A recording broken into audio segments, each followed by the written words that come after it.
علماء کے ساتھ ملو گے تو حق آپ پر آشکارا ہوتا رہے گا. حسن بصری کا قول ہے الفتنہ اذا اقبلت عرفها كل عالم واذا ادبرت عرفها كل جاہل. جب بھی فتنہ آئے گا جو کہ شیطان کی سازش ہوتا ہے اس کو علماء فوراً جان جائیں گے.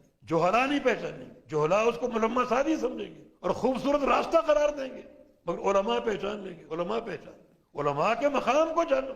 یہ بھی آپ کا ایک نقطہ ہے کہ ایک سازش کے ساتھ علماء سے لوگوں کو دور کرنے کی کوشش کی جائے. اس میں جھوٹ ہو سچ ہو کوئی تمیز نہیں. حتیٰ کہ یہاں تک جھوٹ بولا گیا جب دجال آئے گا تو اس کے حلقے میں سب سے تیزی کے ساتھ دو گروہ داخل ہوں گے, ایک عورتیں دوسرا علماء.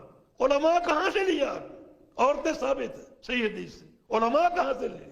یہ تو پیارے پیغمبر علیہ السلام پر ایک تناقض کا الزام جو اللہ کے پیغمبر علماء کی شان بیان کر رہے ہیں. العلماء ورثۃ الانبیاء, یہ انبیاء کے وارث ہیں. فرما رہے ہیں فضل العالم علی العابد کفضل القمر لیلۃ البدر علی سائر الکواکب. یہ ایک عالم کی فضیلت اور فوقیت ایک عابد پر کتنی ہے جیسے 14ویں کے شان کی تمام ستاروں پر. جس نبی کی زبان سے علماء کی شان میں یہ باتیں بیان ہوں وہ نبی یہ کہہ سکتا ہے کہ علماء ہی دجال کے حلقے میں شامل ہوں گے. تو اللہ کے نبی کی طرف تناقض کی نسبت ہے.